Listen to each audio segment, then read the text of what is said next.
Jaguar की फिलहाल 5 different गाड़ी आती है, जिसमें से 3 गाड़ियां इंडिया में लॉन्च हो रखी है, जिसमें एक गाड़ी 5 साल पुरानी है, एक गाड़ी 8 साल पुरानी है और एक गाड़ी 10 साल पुरानी है, जिसकी वजह से इस ब्रांड की सेल्स कम होते जा रही है। और इसका सबसे बड़ा राइवल BMW की सेल्स 20 गुना हो चुकी है एज कम्पेयर टू इसकी खुद की। और अब चाहे टाटा मोटर्स इस ब्रांड को रिवाइव कर सकते हैं अपनी लैंड रोवर वाली स्ट्रैटेजी को अडॉप्ट करके इस ब्रांड के ऊपर, जिसके लिए अगर आप 2009 के आसपास चले और टाटा मोटर्स की स्ट्रैटेजी देखे इन दोनों ब्रांड्स के लिए, तो टाटा मोटर्स ने काफी एक यूनिक सी स्ट्रैटेजी अडॉप्ट करी थी दोनों ब्रांड्स के लिए, जिसमें लैंड रोवर की कार्स में आपको तगड़ी ऑफ रोडिंग मिलती थी और आपको अच्छी लग्जरी मिलती थी। तो इसलिए इस ब्रांड ने फोकस करा इस ब्रांड की एस्पिरेशन वैल्यू एक लग्जरी ऑफ रोडर के नाम से बनाने के लिए। तो इसलिए इस ब्रांड की सारी एग्जिस्टिंग कार्स में चेंजेस कर दिए। फॉर एग्जांपल इसकी डिस्कवरी को दोबारा लॉन्च करा एज डिस्कवरी 4, जिसमें आपको पहले से बढ़िया लग्जरी और आपको पहले से बढ़िया टेक्नोलॉजी मिलती थी, जिससे ये गाड़ी कुछ ज्यादा बढ़िया होगी पहले से। जो इनकी रेंज रोवर स्पोर्ट है उसकी फेसलिफ्ट को लॉन्च करा और पहले से काफी तगड़ी टेक्नोलॉजी डाल दी और बढ़िया से एक इंजन डाल दिया, जिससे उस गाड़ी की परफॉर्मेंस और बढ़िया हो गई। जो इस ब्रांड की रेंज रोवर है उसका नया वर्जन लॉन्च कर दिया, जो कि ऑलमोस्ट 5 साल एडवांस था एज कम्पेयर टू कोई भी और गाड़ी जो कि सेगमेंट में आ रही है। एक नई स्पोर्टी एसयूवी इवोक को लॉन्च कर दिया, जिसमें आपको sportiness plus performance plus looks का कॉम्बिनेशन मिलता था। और एक डिस्कवरी स्पोर्ट लॉन्च कर दी, जो कि एक कॉम्पैक्ट यूटिलिटेरियन एसयूवी थी, जिसमें आपको कम प्राइस में काफी अच्छी लग्जरी और ऑफरोडिंग कैपेबिलिटीज मिलती थी, जिससे इस ब्रांड ने लैंड रोवर की एस्पिरेशन वैल्यू एकदम सेट कर दी और कस्टमर को समझ आने लग गई। और जैगवार के लिए इस ब्रांड ने क्या सोचा कि जैगवार की काफी अच्छी एक परफॉर्मेंस हेरिटेज है, उन्होंने काफी अच्छी स्पोर्ट्स कार बनाई है जो कि बड़ी बड़ी रैलीज में पार्ट लेके काफी अच्छा परफॉर्म करा उन्होंने। तो इसलिए इस ब्रांड ने जैगवार के लिए लग्जरी प्लस परफॉर्मेंस की एस्पिरेशन वैल्यू बना दी कि इनकी कार्स में आपको बेंटली लेवल की लग्जरी मिलेगी, साथ में पोर्शे लेवल की परफॉर्मेंस मिलेगी, भले ऐसा कुछ था नहीं। तो इसलिए इस ब्रांड की एक्सएफ को दोबारा लॉन्च करा फेसलिफ्ट के फॉर्मेट में, और अब इस गाड़ी में एक V8 ऑप्शन डाल दिया ताकि ये गाड़ी जो M5 है उससे कम्पीट कर पाए। और इनफैक्ट उससे ज्यादा बढ़िया परफॉर्मेंस आ गई थी इस गाड़ी में। जिस ब्रांड की XJ है उसको दोबारा लॉन्च करा as a luxury sporty saloon, जिसमें बाकी सारी गाड़ियां सेगमेंट की फॉर एग्जाम्पल S क्लास या फिर 7 सीरीज मेजरली लग्जरी पे फोकस करती थी, पर ये पहली गाड़ी थी जिसमें आपको स्पोर्टी कूपे वाली लुक्स मिलती थी, जिससे इस गाड़ी की एक अलग सी USP बन गई थी, काफी अलग सी गाड़ी लगती थी। और मुझे बहुत पसंद थी, मेरा सपना था इस गाड़ी में ऐसे बैठना और वैसे गाना चलाना, कुड़ी के हिंदी पे भी पहला जैगवार ले लो, फिर जितना मर्जी प्यार ले लो, साथ में कुड़ियो और That's all a car guy needs। और बाकी car guy needs to subscribe to Carversal. हमें वर्ल्ड की बेस्ट कार कम्युनिटी बनानी है और आप सब बना सकते हो एक सब्सक्राइब बटन दबा के और बढ़िया कम्युनिटी मेंबर बन सकते हो। और ये दोनों ब्रांड्स की अलग अलग एस्पिरेशन वैल्यू बनाने से ब्रांड को काफी फायदा भी हुआ, जिसमें इस ब्रांड का रेवेन्यू $10 बिलियन से इंक्रीज हो गए $25 बिलियन पे आ गया अराउंड 5-6 सालों में। इस ब्रांड को $2.3 बिलियन के प्राइस में खरीदा था और अभी इस ब्रांड का एक साल का प्रॉफिट $2.6 बिलियन का हो गया था। मान लो आप एक मुर्गी का अंडा लेते हो और अब वो मुर्गी का अंडे में से मुर्गी निकल गई और अब वो मुर्गी हर रोज एक अंडा दे रही है, जिसमें से हर रोज एक मुर्गी निकल रही है। If that makes any sense, मतलब ऐसे कुछ हो रहा है टाटा मोटर्स के साथ। पर फिर मिड 2010s में जो कंज्यूमर डिमांड है काफी शिफ्ट होने लग गई। अब कंज्यूमर्स प्रेफर कर रहे थे एसयूवीज को एज कम्पेयर टू सिडान्स या फिर नॉर्मल हैचबैक, इसलिए जो एसयूवीज का मार्केट शेयर है 30% से इंक्रीज हो गए 60% पे आ गया सिर्फ कुछ सालों के अंदर अंदर। अब सब लोग जब भी ये गाड़ी खरीदने जा रहे थे तो उनका एक ऑप्शन एसयूवी का था ही, तो इसलिए सारे जो बड़े बड़े ब्रांड्स हैं वो एसयूवीज पे फोकस करना काफी शुरू हो गए। उन्होंने अपनी जो एग्जिस्टिंग कार्स है उन्हीं के एसयूवीज वर्जन लॉन्च करने शुरू कर दिए, उनमें थोड़े बहुत एड ऑन्स करके, भले वो एसयूवीज थी भी नहीं। और इस ट्रेंड की वजह से लैंड रोवर को काफी फायदा होने लग गया,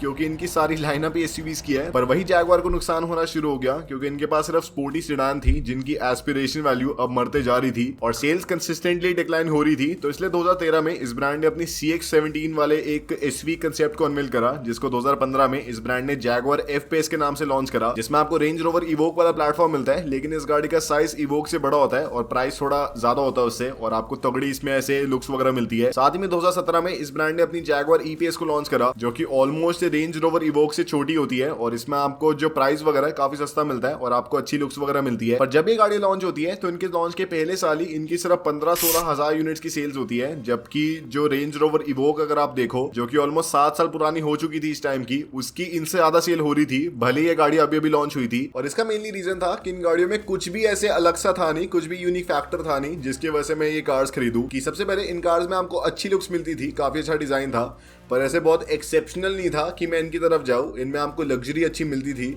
पर ऐसे बहुत ऐसे लक्सी भी नहीं थी जो बाकी सारे ब्रांड्स है उनमें भी आपको सेम लेवल की मिलती थी। और एक जो जैगवार के पास फैक्टर था इनकी परफॉर्मेंस का, वो भी ये ब्रांड ने धीरे धीरे मार दिया, क्योंकि एमिशन रेगुलेशन से कंपाइल करने के लिए इस ब्रांड ने जो अपनी सुपरचार्ज V8 है और V6 है उन्हें धीरे धीरे करके अपनी लाइनअप से हटाना शुरू कर दिया, जिसकी वजह से जो इस ब्रांड की यूनिकनेस थी, इनकी तगड़ी परफॉर्मेंस, वो भी मर गई थी। और अब इस ब्रांड के पास 4 सिलेंडर इंजन थे जो कि ये ब्रांड डिफरेंट आइटरेशंस में बेच रहा था। तो भाई ना इस गाड़ी में अच्छी लग्जरी है, ना इस गाड़ी में बढ़िया परफॉर्मेंस है, ना इस गाड़ी में बढ़िया ऐसे एक्सेप्शनल सी लुक्स है, और पंगे और है क्योंकि रीसेल वैल्यू अच्छी है नहीं गाड़ी की, क्योंकि रिलायबिलिटी बहुत बेकार है। तो यार ये तो सिरदर्दी हो जाएगी मेरे लिए इस गाड़ी को लेना। और मुझे अगर लेनी हो भी तो मुझे सेम प्राइस में लैंड रोवर की एसयूवीज मिल रही है, रेंज रोवर मुझे मिल रही है, जिसकी बहुत ही बढ़िया से ब्रांड वैल्यू बन चुकी है, सेलिब्रिटीज वगैरह इस गाड़ी को चला रही है। तो यार मैं वो लूंगा ना, उसमें तगड़ी ऑफ रोडिंग भी मुझे मिल जाएगी। तो मान लो मुझे ऐसे लद्दाख वगैरह जाना है, ऐसे बढ़िया शीबा के साथ मुझे ऐसे व्लॉग्स बनाने हैं तो मैं बना सकता हूँ। पर इस वाले फेल्ड अटेम्प्ट के बाद भी ये ब्रांड हार नहीं माना, और 2016 में इस ब्रांड ने एक नई मार्केट को केटर करने की सोची, इलेक्ट्रिक कार्स वाली मार्केट को, और ब्रांड ने लॉन्च कर दी अपनी आईपीएस को, जो कि डायरेक्टली टेस्ला मॉडल एक्स से राइवल करने को बनी थी। और ये गाड़ी कुछ ज्यादा एडवांस थी अपने टाइम के हिसाब से। इसमें आपको ऑलमोस्ट 7 साल पहले 500 किलोमीटर की रेंज मिलती थी, आपको 500 मिलीमीटर की वाटर वेडिंग कैपेसिटी मिलती थी, आपको 400 हॉर्स पावर मिलती थी, आपको 0 to 100 4.8 सेकंड में मिलता था। और अगर आप ओवरऑल प्रोडक्ट देखें तो ये गाड़ी ज्यादा एक फुलफिलिंग प्रोडक्ट था एज कम्पेयर टू टेस्ला, क्योंकि आपको लग्जरी इसमें काफी अच्छी मिलती थी और डिजाइन भी काफी यूनिक सा था। पर दोस्तों दिक्कत क्या हुई कि जब इस ब्रांड ने इस गाड़ी को डेब्यू करा तो इस गाड़ी को रियल प्रोडक्शन फॉर्म में लाने में ऑलमोस्ट 2 साल लग गए, क्योंकि इस गाड़ी में मोटर कोई और कंपनी बना रही थी, जो इस गाड़ी की बैटरी है वो एलजी बना रही थी। तो इसलिए उन सबको सोर्स करना काफी मुश्किल था और काफी उसमें डिले आ गया। और फिर जब ये गाड़ी प्रोडक्शन फॉर्म में आई, जब ये गाड़ी बिकना शुरू हो गई, तब इस गाड़ी की प्रोडक्शन फिर भी हो नहीं पा रही थी, क्योंकि ऑलमोस्ट कोरोना आ गया था। तो जो सप्लाई शॉर्टेज है वो शुरू हो गई, तो इसलिए इस गाड़ी की प्रोडक्शन हो नहीं पाई। और पहले साल में इस गाड़ी की 15,000 यूनिट्स के आसपास बिकी, जबकि इस लेवल की और इस प्राइस की गाड़ी को ब्रेक इवन करने के लिए ब्रांड को अराउंड 50,000 गाड़ियों को बेचना पड़ता, पर वो आसपास भी नहीं थे इस नंबर के। पर दोस्तों भले सेल्स इस गाड़ी की एकदम बेकार हुई, पर इस अवार्ड इस गाड़ी को बहुत मिल गए, ऑलमोस्ट 50 के आसपास इस गाड़ी को अवार्ड्स मिले। इस गाड़ी को ऐसे world car of the year का अवार्ड मिल गया था, European car of the year का अवार्ड मिल गया था। तो ऐसे अवार्ड तो अच्छे मिल गए, पर लोगों ने इस गाड़ी को अवार्ड करा नहीं कभी भी, इसकी सेल्स अच्छी हुई नहीं। तो इससे भाई पता चलता है कि अवार्ड्स इतने मैटर नहीं करते, रियल लाइफ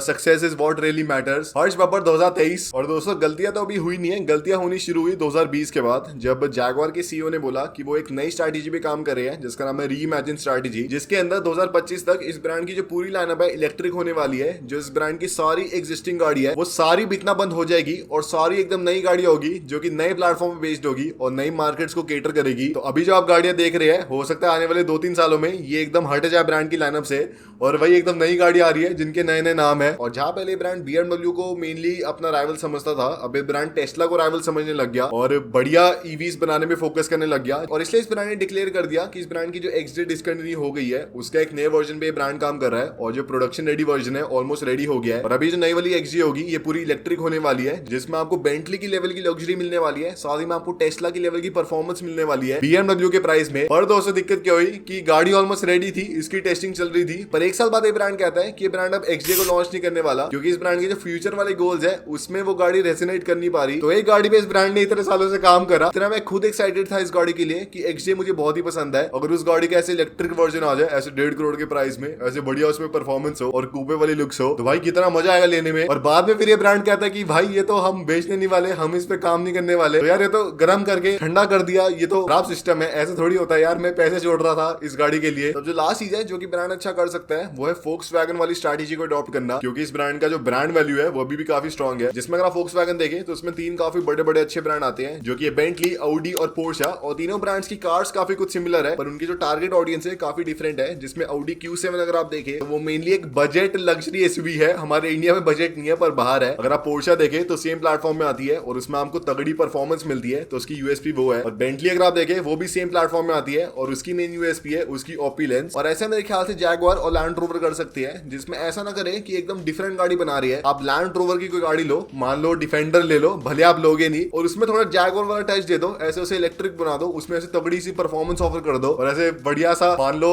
कुछ अलग सा बना दो। मतलब डिफेंडर में ऑब्वियसली ऐसा हो नहीं सकता, मान लो आप रेंज रोवर स्पोर्ट में ऐसा कर दो या फिर आप रेंज रोवर इवोक में ऐसा कर दो, वो मेरे ख्याल से काफी पोटेंशियल वर्दी होगा। और आपका जो ब्रांड नेम है काफी स्ट्रॉन्ग है ही मेरे ख्याल से, उसको यूज करके बढ़िया काफी कुछ हो सकता है। तो यही मेरी स्ट्रैटेजी है, मेरे ख्याल से ब्रांड यूज कर सकता है और रिवाइव कर सकता है। लैंड रोवर रिवाइव कर चुका है, अब बस जैगवार को रिवाइव करना है और बढ़िया टाटा मोटर्स ग्रो करेगा। और यही था आज की वीडियो में। अगर आपको पसंद आए तो लाइक शेयर सब्सक्राइब कर देना।